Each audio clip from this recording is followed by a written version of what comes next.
Hi, my name is Monica Johnson. I'm 9 years old and in the 4th grade. I go to Solid Rock Academy.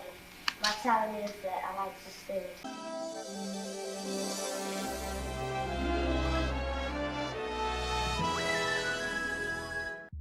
Monica Denise Arnold was born on October 24, 1980 in College Park, Georgia.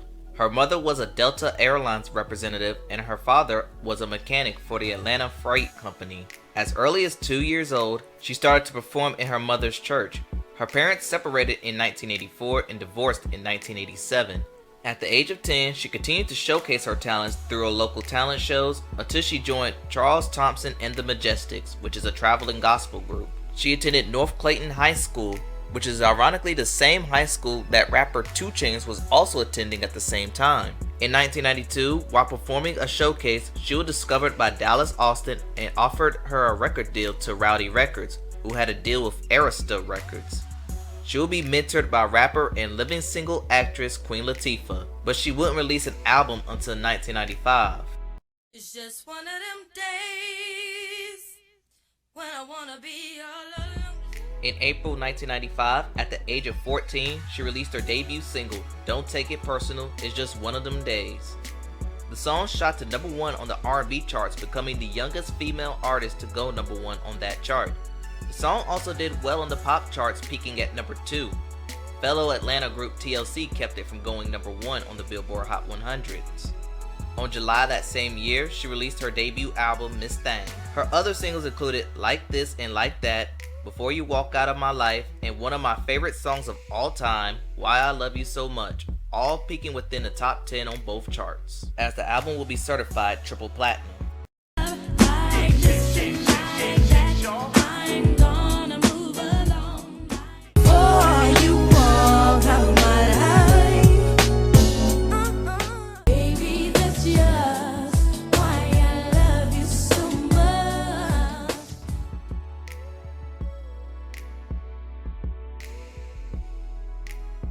By 1996, her label Arista wanted 16-year-old Monica to develop more of a crossover sound. To help with that, Diane Warren, who recently penned a #1 hit with Unbreak My Heart, wrote a song for the Space Jam soundtrack. The song will be called For You I Will. The song lyrics involve the singer pledging love and devotion and promise to help a certain you overcome any difficulty regardless of the magnitude. The song peaked at #4 on the Billboard Hot 100s, #2 on the R&B, and #13 in 1997's year-end charts. The song was so successful, it was included on her second album. I will cross the ocean for you. I will go and bring you. The boy is mine, the boy is mine, the boy is mine, The boy is mine. The boy is mine.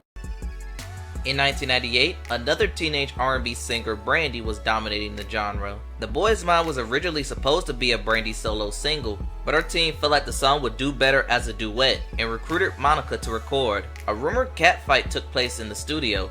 Both parties denied these claims, but according to Monica's longtime producer Dallas Austin, at the 1998 MTV Video Music Awards, Monica sucker punched Brandy shortly before going out on stage. They went to do was it the AMAs or MTV? They went to do one of them, but Monica never liked Brandy, and Brandy, she was like, Monica's very ghetto when it came down to it. She was like, she's too proper and she's too this, and I think Brandy might have looked at her a certain way a couple of times and looked at her like the little, and so from that point, it was just like they, even to have them do The Boy Is Mine, Monica was like, nope, not doing no song with her. Saw each other to do it was, I think it was American Music Awards or something. And before they could even get to the stage, Monica decked her in the face, popped her in the face backstage. And I'm like, oh my God, this is even before the performance. So everybody's trying to now, how are we gonna have a performance that looked like they're not, at war with each other? But it worked out because the song was supposed to be at war with each other, so nobody could really tell that she had punched in the face before the performance. Regardless of the negative publicity, the song became the pair's first #1 hit and won a Grammy for Best R&B Performance by a Duo or Group, and both artists included it on their follow-up albums. In July 1998, Monica, now 17, released her second album entitled The Boy Is Mine. Outside of the 2 singles we've already mentioned, she released The First Night, Produced by Jermaine Dupri, the song gained Monica her second #1 hit and charted for 6 non-consecutive weeks. It dethroned Aerosmith, and that's a big deal given the magnitude of that group. I wanna get down, but not the first night. Her next single was Angel of Mine, and people don't know this, but this song is actually a cover. Back in 1997, a British R&B group named Eternal recorded it, and it peaked in the top 10 in the UK. However, Monica and her producer Rodney Jerkins altered the lyrics to fit Monica's character. The song went #1 again in 1999, giving her 3 consecutive #1 hits. Because of this, her album would go triple platinum. Angel of mine.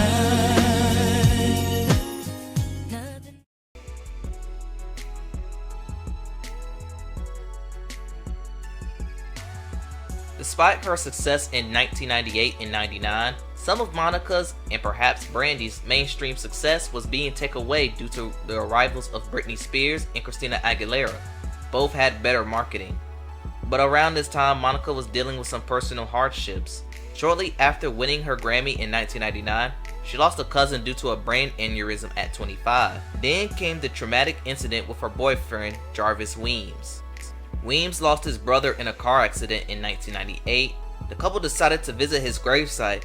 Then, without warning, he locked Monica out of his car and took his own life. Desperate to save him, she grabbed her own gun and shot at the window to gain access to him, but it was too late. Jarvis Weems was 24 years old. Despite her personal hardships, she chose not to go to therapy, instead relying on family and friends to help cope with her struggles.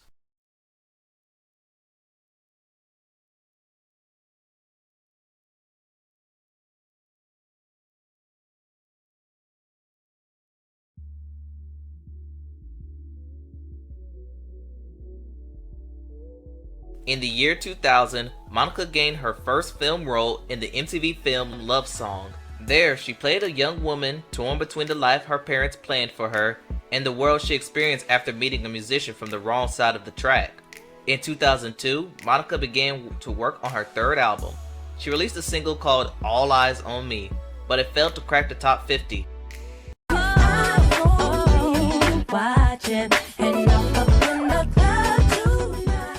But as the album was set to be released, she began to second guess the album, stating, "I don't think people want to hear a big fun record from me after knowing all the things I have personally experienced." The All Eyez on Me album would be released overseas, and Monica went back to the lab and reconstruct the album. The result came out in 2003 called After the Storm. The first single for the album was called So Gone. Written and produced by Missy Elliott, the song talked about losing your sanity over an unfaithful man. So Gone would bring Monica back to the top 10 in the Billboard Hot 100s while going #1 on the R&B charts. So gone, so gone. The next song was Knock Knock, also produced by Missy Elliott and joined by Kanye West. That song served as a sequel to So Gone. Don't you stop knocking, stop knocking, stop knocking. The third single was called You Should Have Known Better. The song peaked at 19 and became another top 10 R&B hit. After the Storm was the album Monica needed, as it was certified gold. Better than to think I would leave. You should have known better than to doubt me.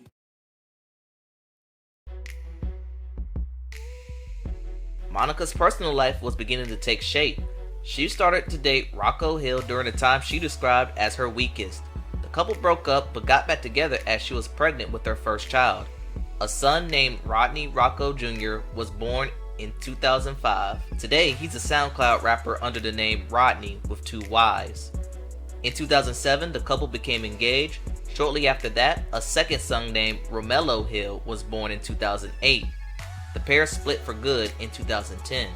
Now back to her music. In 2006, she released her 5th overall album called The Bakings of Me. The album only had 1 song to chart, a snap song called Every Time the Beat Drops.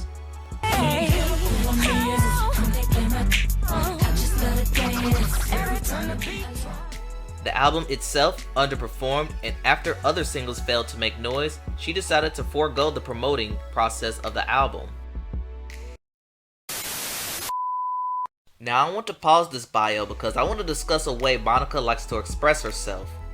Her tattoos. She has as many as 20 on her body, but I'm only going to talk about a few. She revealed that she got her first tattoo at the age of 14, which was just her name. That would be later covered up. This explains why she is seen with her signature armband in her earlier videos. Her most seen tattoo is a tattoo of Jesus Christ. She got that in tribute of her fallen boyfriend. It initially featured her boyfriend's nickname, but that was later covered up with thorns. Other tattoos she got is her name of her sons on her left leg and her right shoulder. She got a portrait of her daughter on her upper right arm. She also got her daughter's name on her back right ear and a portrait of her mother on her right wrist, among many others. I am covered like your average gangbanger. However, Really? You are? I am. Shut I up. am. No, we never see it. I am. Oh my I am. goodness. I am that's all so over. Sweet to me. That's but you know sexy. what? Each tattoo represents something that I experienced, that I got through. Everything that you see on me, I can tell you exactly what happened. The reason the face of Jesus is on my arm, my mama said, you know Jesus, you didn't need to look at him every day. But I wanted to look at him every day because there was a time when I would wake up, I didn't know why my eyes were even opening. Wow. I'm like, just let me go back to sleep, make the pain go away. Wow. And I would look at my arms, even when I showered, and I would get this level of strength that I couldn't explain to other people. And I wear it proudly at this point now. And now back to your regularly scheduled program.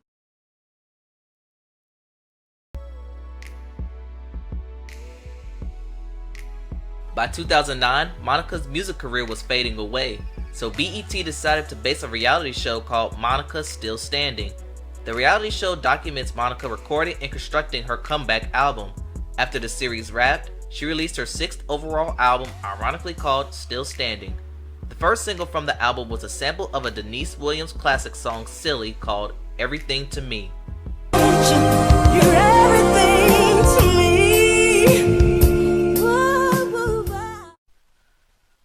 The song became a stable R&B hit, peaking at number 1 on the R&B charts.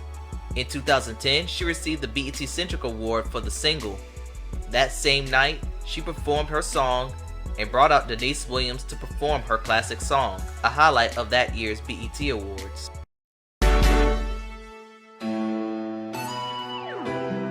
Her next single was Love Over Me. For the video, Monica needed a male lead, and they ended up recruiting NBA player Shannon Brown. Like the video, the two ended falling in love for real. They became a couple and got engaged later that year and married a month later. In 2013, the couple gave birth to a daughter named Leia Shannon. As for her music, she released 2 more albums, New Life in 2012 and Code Red in 2015. As for the marriage, it only lasted 9 years. In 2019, Monica filed for divorce from Shannon Brown.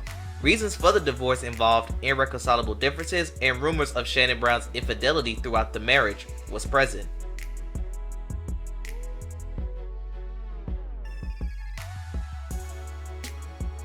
In 2020, Monica engaged in a versus battle with Brandy. The battle served to end whatever animosity they had between them two. They also stated that the rivalry was media driven. The battle was the second highest viewed battle in Versus history. Today, Monica's main focus is being a mother to her 3 children, and earlier in 2021, she made an announcement that she's releasing a new album, and today, fans are anticipating the release. Tell me what y'all think in the comments below. Thanks for watching, and I'll see you next time.